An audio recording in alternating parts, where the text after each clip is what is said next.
तो चलते हैं कदीम एथेंस की दुनिया में। एक ऐसा शहर जो देवताओं और जमहूरियत के लिए मशहूर था, लेकिन यहीं एक ऐसा शख्स भी था जिसके सवालात ने, आप कह लें कि दुनिया को हमेशा के लिए बदल कर रख दिया। तो आइए उसी की कहानी को समझते हैं। अच्छा, इस कहानी की शुरुआत हम उसके अंजाम से करते हैं।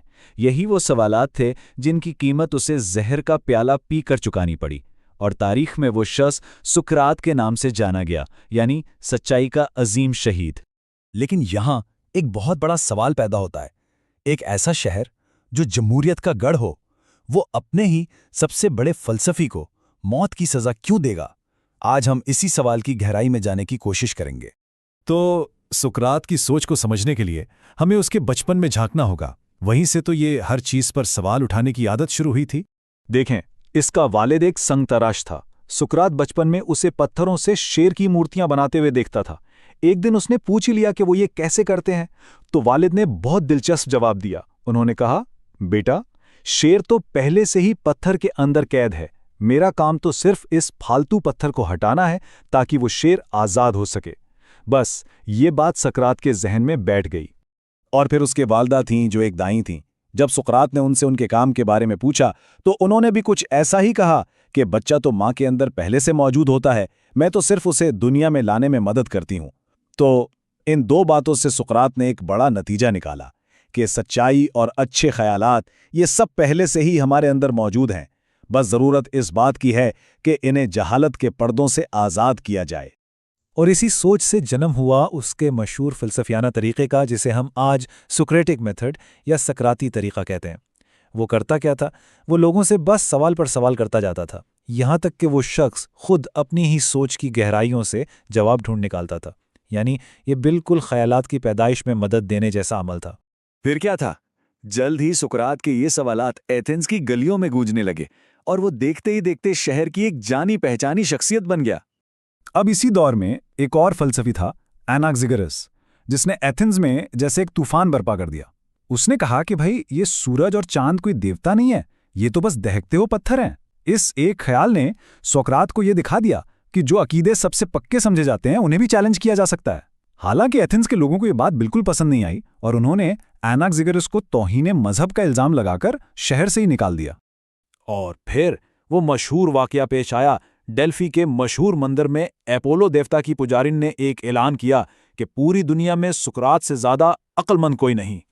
ये बात तो समझें जंगल की आग की तरह पूरे यूनान में फैल गई। लेकिन जानते हैं सबसे ज्यादा हैरान कौन हुआ? खुद सुकरात। उसने सोचा कि भला ये कैसे हो सकता है, और फिर उसने इसका मतलब ये निकाला कि शायद उसकी अक्लमंदी इस बात में नहीं कि वो सब कुछ जानता है, बल्कि इस बात में है कि उसे अपनी लाइल्मी का एहसास है। और यहीं से उसका वो मशहूर कॉल सामने आया कि मैं सिर्फ एक बात जानता हूं, और वो ये कि मैं कुछ नहीं जानता। लेकिन फिर हालात बदलने लगे। एथेंस सियासी बहरान का शिकार हो गया और ऐसे में सुकरात के ये बेलाग सवालात लोगों को चुभने लगे। उन्हें खतरे के तौर पर देखा जाने लगा और आहिस्ता आहिस्ता आवाम की राय उसके खिलाफ होती चली गई। अब इसके जवाल की वजह एक नहीं, कई वाक़यात बने। सबसे पहले तो उसका एक शागिर्द था, अल्कियाबाडीज, जो एथेंस का गद्दार निकला। लोगों ने सीधा इल्ज़ाम सुकरात की तालीमात पर लगा दिया। फिर थिएटर में उस पर मज़ाहिया ड्रामे लिखे जाने लगे, जिसमें उसे एक ऐसे खतरनाक आदमी के तौर पर दिखाया जाता है जो नौजवानों को बिगाड़ रहा है और देवताओं को नहीं मानता। और आखिर में जब एथेंस स्पार्टा से 27 साल लंबी जंग हार गया, तो इस शिकस्त खुर्दा शहर को अपनी नाकामी का मलबा डालने के लिए कोई ना कोई तो चाहिए था, एक कुर्बानी का बकरा। और तो और सुकरात ने एथेंस की जमहूरियत पर भी बहुत सख्त तनकीद की। इसका सवाल बहुत सादा था कि अगर एक बहरी जहाज चलाने के लिए एक माहिर कप्तान चाहिए, तो क्या एक पूरी रियासत चलाने का फैसला सिर्फ वोटों की गिनती पर छोड़ देना चाहिए?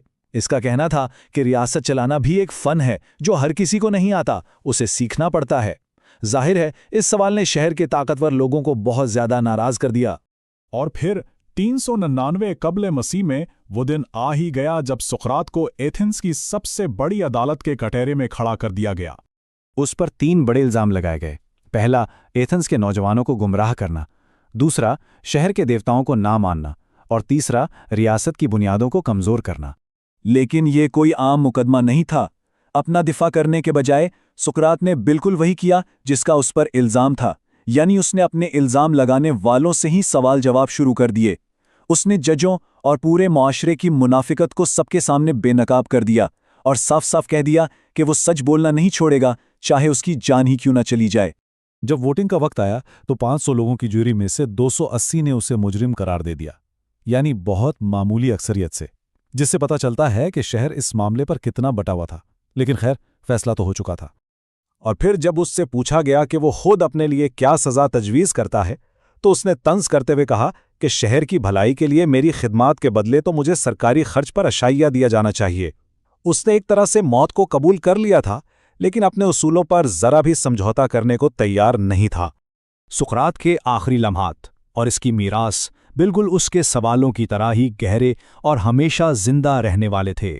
इसके अमीर दोस्तों ने उसके जेल से भागने का पूरा इंतजाम कर लिया था, लेकिन सुकरात ने साफ इनकार कर दिया। उसका कहना था कि मौत के डर से कानून तोड़ना बुज़दिली है। जिस शहर के कानूनों की छत तले उसने अपनी पूरी जिंदगी गुजारी, वो आखिरी वक्त में उन्हें धोखा कैसे दे सकता था? इसके शागिर्द अफलातून ने लिखा है कि उसने बड़े ही सुकून से जहर का प्याला हाथ में लिया। उसका हाथ जरा भी नहीं कांपा।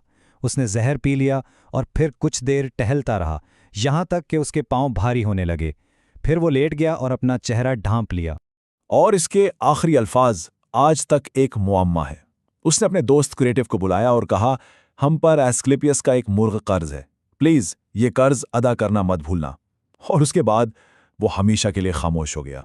सुकरात ने इब्तिदार और पुराने अकायद पर सवाल उठाने के अपने हक के लिए जान दे दी। इसकी पूरी कहानी हमें एक आखिरी सवाल के सामने ला खड़ा करती है कि आज के दौर में वो कौन से नज़रियात हैं, वो कौन सी बातें हैं जिन पर सवाल उठाने से हम सब डरते हैं।